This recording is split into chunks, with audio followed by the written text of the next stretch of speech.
रंग में जाया न कीजिए,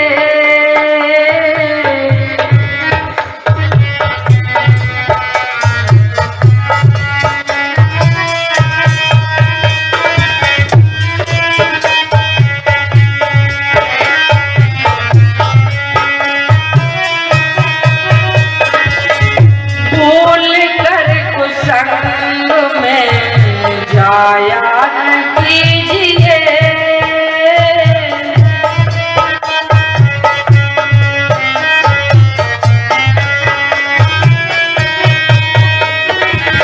अश्लील ग्रंथ गाना गाया न कीजिए।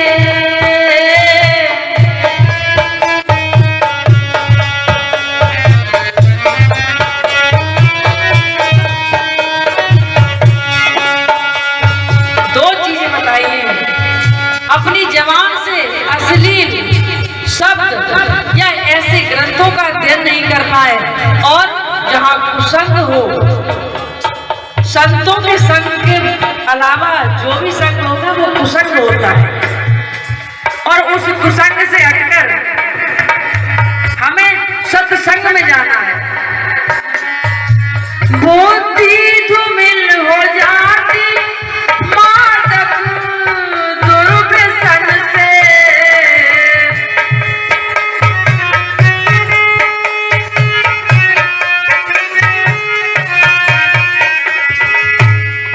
तामसी अभच भोजन, तामसी अभच भोजन खाया न कीजिए।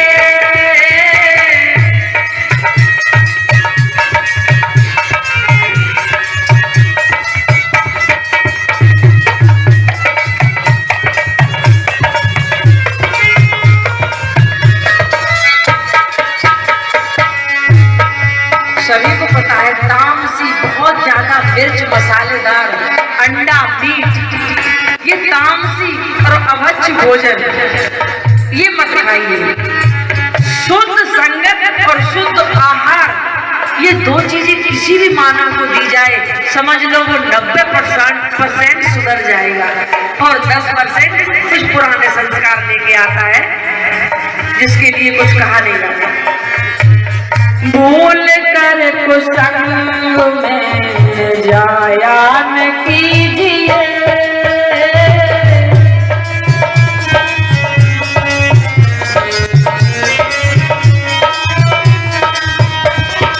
अश्लील ग्रंथ गाना गाया न कीजिए।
तो सुखी बन नहीं सकता है जीवन। जीवन में श्रम नहीं है, श्रम मेहनत, शारीरिक श्रम नहीं है, जीवन आनंदित बन ही नहीं सकता है। श्रम के लिए कहा जाए तो बड़े बड़े महापुरुष सतगुरु कबीर साहब जो ताना माना बुनते थे, ये चादर बुनते थे और अपना जीवोपार्जन करते थे, संतों का भंडारा इत्यादि करते थे मेहनत करके। कृष्ण को आपने देखा, आज कृष्ण की पूजा होती है, कृष्ण को कितना महायोगेश्वर कहा जाता है। और बचपन से उनके पिता के यहाँ गायें थी, बताया जाता लाखों के हिसाब से गायें थी, लाख नहीं हो, 1000 हो, 100 हो, जितनी भी हो, 2 हो, 4 हो, लेकिन वो मेहनत करते थे, अपने पिता का हाथ बटाते थे। तो जीवन सुखी चाहते हो तो आलसी बन के पड़े रहने से आपका सुखी जीवन बन नहीं सकता। और न्यायपूर्ण, न्याय क्या होता है? आपका बच्चा दूसरे का काम बिगाड़ता है तो आपको अच्छा लगता है, और दूसरे का बच्चा आपका काम बिगाड़े तो आप नाराज होते हो। यही तो अन्याय है। और वही अन्याय करते करते अंतिम समय आपके ही ऊपर वो गिरता है। जीवन सुखी बनाना है तो नित्य यानी प्रतिदिन न्याय पूर्वक अपना जीवन बिताइए और श्रम करिए। तन धन किसी का देख कर ललचाया है। सुंदर शरीर देख के हमारे मन में विकार अपने आप उत्पन्न हो जाते हैं, क्योंकि ये शरीर विकारों का घर है। दूसरे का धन देख के, पैसे वाले को देखकर, धनवान को देखकर हम ललचाने लगते हैं। दूसरे के घर में जाते हैं, उसके घर में चारों तरफ नजर दौड़ाते हैं कि उसके घर में क्या चीज है जो हम अपने घर ले चले। जबकि हम कहीं किसी जाते हैं तो ये देखते हैं किसी के घर में क्या चीज नहीं है तो इसको हम दे दें। भावनाएं अलग अलग होती हैं। तन धन किसी का देख के ललचाया न कीजिए। ये जीवन सुखी बनाना हो तो भूल कर कुसंग में जाया न कीजिए।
चेतन अखंड आत्मा, इधर कह रहे हैं कि आत्मा अजर अमर है, न वो घटती है न बढ़ती है।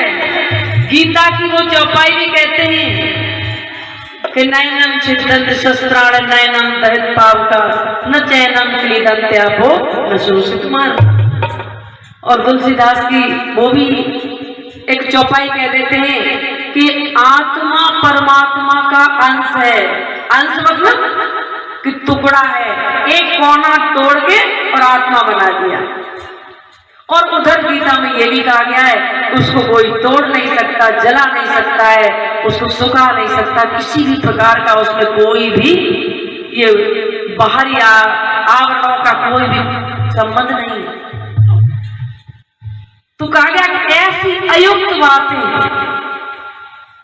वो आत्मा किसी का अंश अंशी नहीं है, वो अपने आप में पूर्ण है।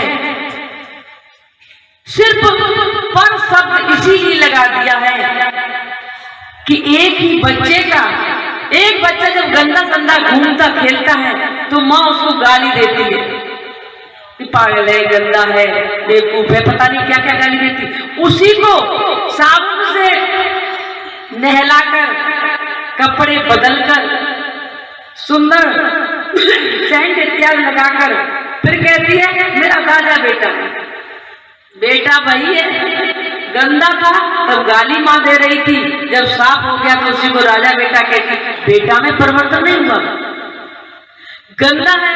यानी हम जब विकारों से युक्त हैं तब भले हम जीव कहें, आत्मा कहें, और जैसे ही सद्गुरु अपने ज्ञान से, सत्संग से हमारे वो अवयव हट जाते हैं, मैल हट जाता है, हमारा जहाँ चित्त लगा है, जहाँ राग लगा है, द्वेष लगा है, वो जैसे ही हटा है वो अपने आप में परम हो जाता है। उसी को परमात्मा कहते हैं कि आत्मा ये है, परमात्मा कहीं दूसरी जगह टगा नहीं है कि आप यहाँ शरीर छोड़ोगे और उसमें जाके चिपक जाओगे, तो है ही नहीं। आत्मा ही परमात्मा है। इसका शुद्धिकरण जैसे हुआ उसमें परम शब्द लगा देते हैं कि आत्मा ही परमात्मा है। तो कहा गया भजन में कि वो अंश अंशी नहीं है, ऐसी अयुक्त बातें बताया नहीं। भूल कर को संग में जाया नहीं,